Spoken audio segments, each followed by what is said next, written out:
Vous allez l'apprécier, hein, parce que ça fait longtemps qu'on l'attend. Salut, Bernard Généreux. Bonjour, bon matin. Comment ça va? Ça va très bien vous-même? Oui, en forme? Oui, super, super Bon. en forme. Fatigué un peu, là, l'automne a été très chargé, mais quand même. On va se reposer dans le temps des fêtes. Oui, bien là, est-ce qu'on arrête? À partir du 23, je vais faire la livraison des paniers de Noël ici à Montmagny le 23 le matin. Puis après ça, je tombe en vacances jusqu'au 7 janvier à peu près. Là. OK. Prendre 2 semaines. Non, je reste dans le coin. projets? Je reste dans le coin. Non, je reste dans le coin. On va se Vous reposer avez un beau à chalet la quelque maison. part, Oui, je à pense, Saint-Damas, oui, c'est ça. Ouais. Je vais aller me reposer à Saint-Damas, oui. Avec mes enfants, on va tous être réunis cette année, toute la famille. Mes enfants, des deux, se sont construits cette année. Donc, ma fille à Saint-Roch-des-Aunais et mon fils dans l'ouest du Québec, là, à Saint-Hélesphore. Alors, c'est loin longtemps. C'est dans quel coin? Ouais, c'est le dernier village à la frontière de l'Ontario. Donc, c'est moins loin pour... À partir de chez lui, c'est moins loin dans l'Ontario que d'aller dans le village dans lequel il demeure. Là. OK. Alors, il est vraiment sur la ligne, la frontière. Mais on va être chez ma fille, alors ça va être le fun avec les 3 petits-enfants. Puis, je pense que les fêtes, hein, c'est un moment privilégié pour être de se réunir en famille. Puis, on n'a pas l'occasion. La vie va tellement rapidement là, qu'on n'a pas... Puis, nous autres, les députés, là, puis pas juste moi, là, mais tout le monde, on n'est vraiment pas souvent chez nous. Là. Oui, le temps passe vite. Puis le temps passe vite, effectivement. Très vite, effectivement. Justement, le temps passe vite. Ouais. On va parler de quelques dossiers. D'abord, il faut revenir sur le célèbre projet de loi du cannabis. Oui. Vous avez déposé une pétition qui nous venait d'une dame de Saint-Pierre-de-la-Rivière-du-Sud, Absolument. là, 9600 noms. Est-ce qu'ils ont... Ils sont pas est-ce que tous ils sont pas tous à Saint-Pierre-de-la-Rivière-du-Sud. Non. Mais ça a été déposé par elle. Oui, absolument. La présidente, Mme Duchesneau, elle est de Saint-Pierre et elle est présidente nationale, donc Est-ce qu'on du fait ça Cercle des pour rien? fermières. Non, pas du tout, en fait. On fait ça pour rien. Je sais qu'il y a d'autres pétitions qui sont actuellement, qui roulent encore. Là. Il y en a d'autres qui ont été relancées par la suite, mais ça, c'est des fermières de partout au Québec. Alors, étant donné qu'elle est la présidente, on a fait une approche auprès d'elle, puis on s'est entendu pour que je dépose la pétition au nom des fermières à travers le Québec d'un bloc de 9600 noms.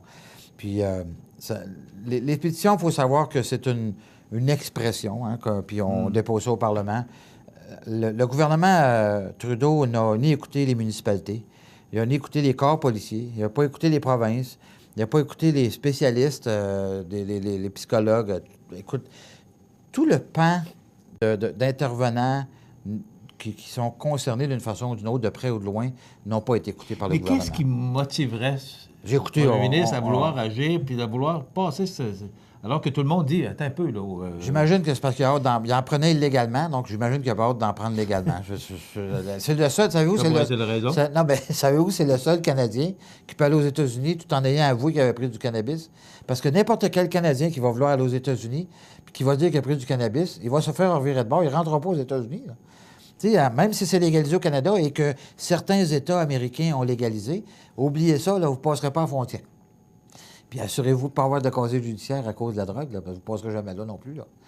Donc, tu sais, moi, c'est un changement. Ça va être un changement. On n'avait pas de dossier plus important que ça. Ah, ça, c'est sûr pas et des certain. choses plus importantes. Ça, c'est sûr et On sait certain. que, bon, c'est le crime organisé, puis on sait que...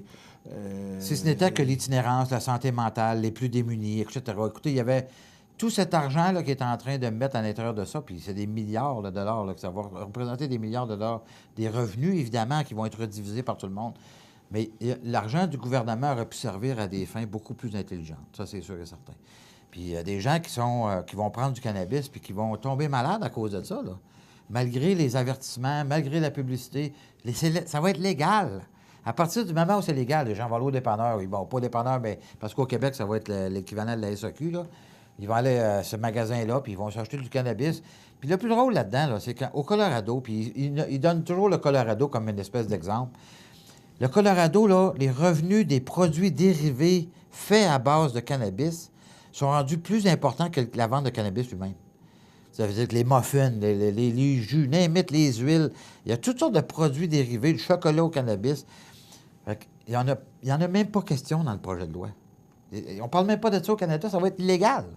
Ça va être illégal. Essayez d'empêcher le monde de faire des muffins au cannabis puis de vendre ça aux autres. Je veux dire, il y a des affaires qui ne tiennent pas la route. Là, il y a tellement de choses. Par exemple, je vous amène là-dessus. L'histoire de Davy. Ben oui, ben écoutez. Pas plus important que du cannabis, ça? Ben non, ben c'est bien évident. D'ailleurs, les avions de chasse, la même affaire. Là, on achète des bazooks qui viennent de l'Australie qui ne se servent même plus, imaginez. C'est comme les sous-marins qu'on a achetés de l'Angleterre. Pourquoi aller dépenser de l'argent pour des affaires qui ne marcheront même pas dans 6 mois, tu sais?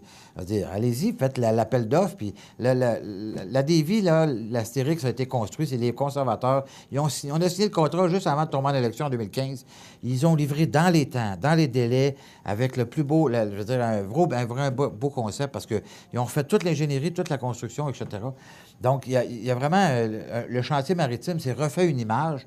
Puis là, on avait... Puis dans le comité des langues... Le comité sénatorial puis le comité des chambres des communes au niveau de la défense a dit que ça prenait 2 bateaux ravitailleurs. On a 3 océans. Le minimum, c'est d'avoir 2 bateaux. Mais non. Ils en ont commandé un. Ils n'en veulent pas commander un deuxième. Vous pensez que c'est le comté Stephen Blaney, là? Ils sont... non, mais ça reste que des gens qui nous interpellent parce qu'il y a des gens de Montmagny qui travaillaient là aussi, là. Tu sais, ça déborde sur mon comté. Là. Des gens qui nous ont interpellés, d'ailleurs. J'ai fait des représentations en chambre là-dessus. On a posé des questions, on a fait des posts Facebook. Écoutez, la pression sur le gouvernement était très, très forte. Elle est toujours, d'ailleurs, les syndicats, la Ville de Lévis, Québec, même le maire de Québec, s'en est mêlé.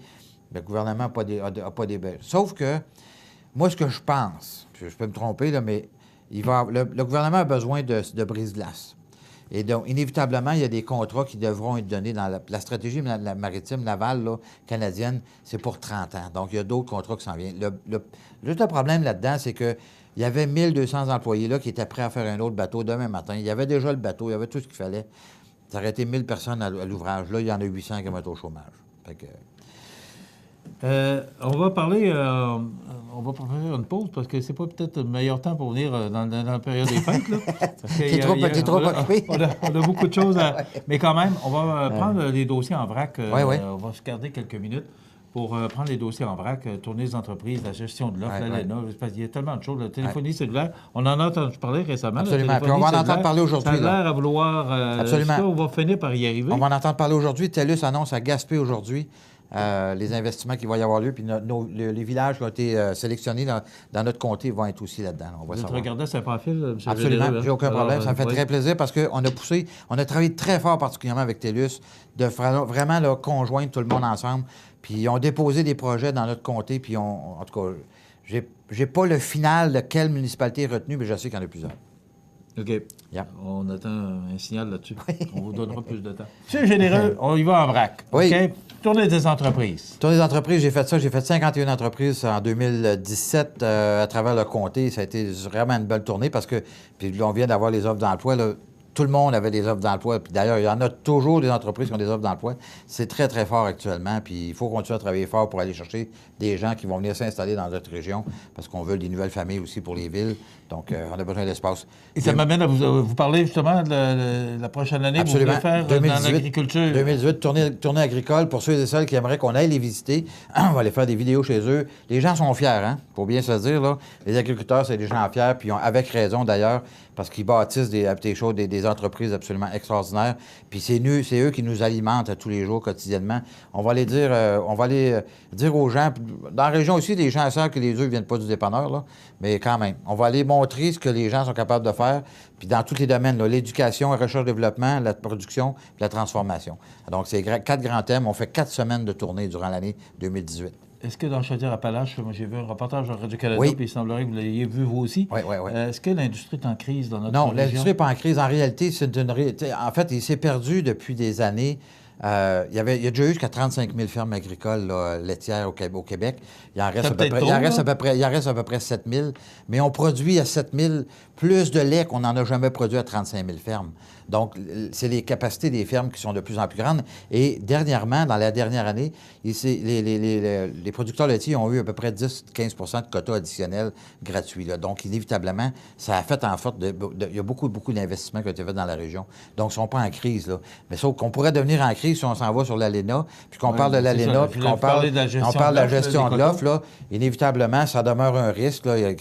Tout est dans balance actuellement. Là. Tout est dans balance avec les Américains.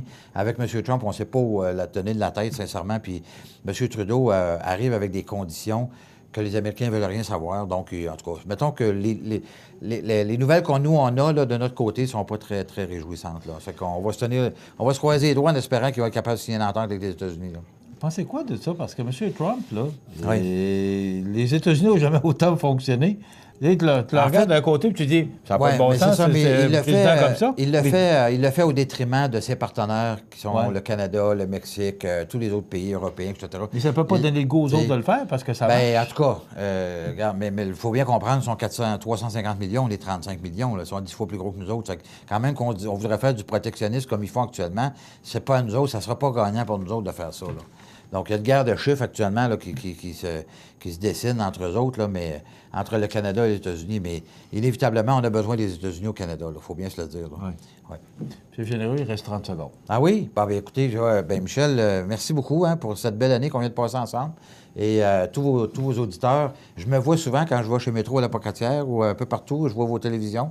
Donc, je me permets de saluer tout le monde, de vous offrir mes plus sincères vœux de bonheur, de joie, de paix pour le temps des fêtes. Je pense que c'est important d'être en famille. On le disait au départ, hein? Moi, je vais être réuni avec ma famille. Je suis très, très heureux de ça. Et puis, je pense que c'est important pour les gens de connecter avec les amis, avec la famille durant cette période de repos. Je pense que la plupart, on est arrêtés un petit peu dans le temps des fêtes et j'ai compris que tu allais prendre des vacances un peu. Alors, je te souhaite des bonnes vacances parce que tu en mérites. Hein? Tu travailles fort. Ça je ne le sais pas, là, mais... Oui, je te le confirme. Merci beaucoup. Je te le confirme. On va vous souhaiter une belle année 2018. Merci beaucoup. À toi aussi. À toi aussi. On va se revoir en janvier, j'imagine, avant que je parte. On part en caucus là, à la fin janvier, donc on va s'organiser pour se voir avant. On s'en parle.